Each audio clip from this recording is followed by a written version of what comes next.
Hello, hello, and welcome to another update video on CRO or Cronos.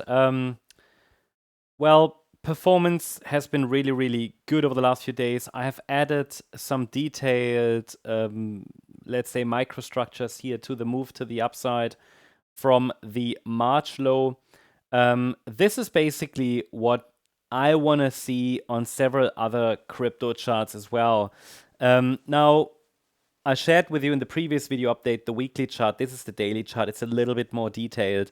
Here you can still see the support zone that I've been tracking in our on our charts basically for many months, right? So the price actually found support where it needed to.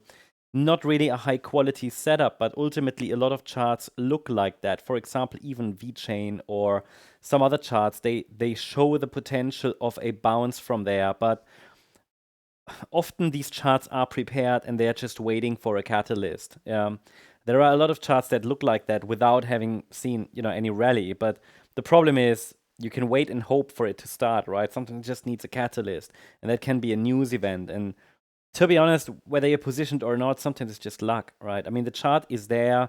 A lot of charts are holding above support levels, but a lot of charts haven't done this, right? This vertical move. So on this chart, I'm tracking here still a potential B wave to the upside. I think on the weekly chart, I'm even showing here the potential for a diagonal pattern. I will have to move this over to our daily chart as well. But basically, from a bullish point of view, yeah, this orange scenario here could send us to potentially new highs. But we need those 5 waves formed first. This is at the moment only an ABC structure that I'm tracking. It can turn into 5 waves. It can turn into 5 waves, but then we need first anyway these 3 waves done. Then I can add support for this orange wave 4, and we can get another rally in wave 5. Now on the shorter time frame, now you see that as well. Okay. Now I can actually remove this lower support area. Honestly, I don't think we need it right now. Oops, my screen just got black. Back it is back. What you see here now on this chart is in detail that I'm tracking at least an A, B, C structure to the upside. And the C wave is wave 1, wave 2, wave 3, could get a wave 4 and a wave 5. I would have to assume that this is a diagonal pattern to the upside. So it's at the moment I'm tracking it like that as an ending diagonal pattern here. Yeah. Which means we could be close to completing this 3rd wave, but there's absolutely no evidence it's done. You see how I'm tracking this C wave up, yeah? As I said, as a 5-wave move, 1, 2, 3, could get a 4 next, and then a wave 5. But the internal structure is based on ABC patterns, so A, B, C, and A, and there was a small B wave. This is a C wave. And that C wave to the upside within wave 3 could maybe even get a few more upside squiggles. I mean, this is where really nano counting is not then so helpful.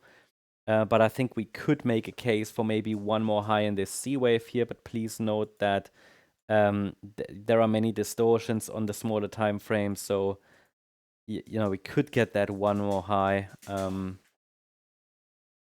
I wouldn't be surprised at this point if the larger wave 4 starts. Its support is at 17 cents. But this just gives us the idea, it might get one more high. Now, in terms of micro support, I could even add micro support for this internal wave 4. Basically tells us once this is broken, this wave 4, once this is broken, so once we break below 24.4 cents, I have to assume this 3rd wave, larger wave 3, is in.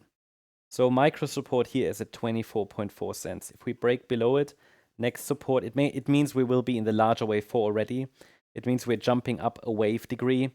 And in that case here, support is around 17.2 cents. Okay, so these are the parameters we are watching for at the moment. And once we have this 4 done and this 5 done, that could be either the entire top in wave B, or it's a 3rd wave, basically the bullish potential. But it would then just need another wave 4 and another wave 5. So how can we distinguish? Well, there will always be a support area that this wave 4 needs to hold. So that will help us to define the risk, and it will also help us distinguish between this orange potential and the white roadmap. That's the update on CRO. Hope you liked the update. If you did, please hit the like button, leave a comment, and subscribe. And if you really like the content, then please check out the channel membership. Thank you very much. Bye-bye.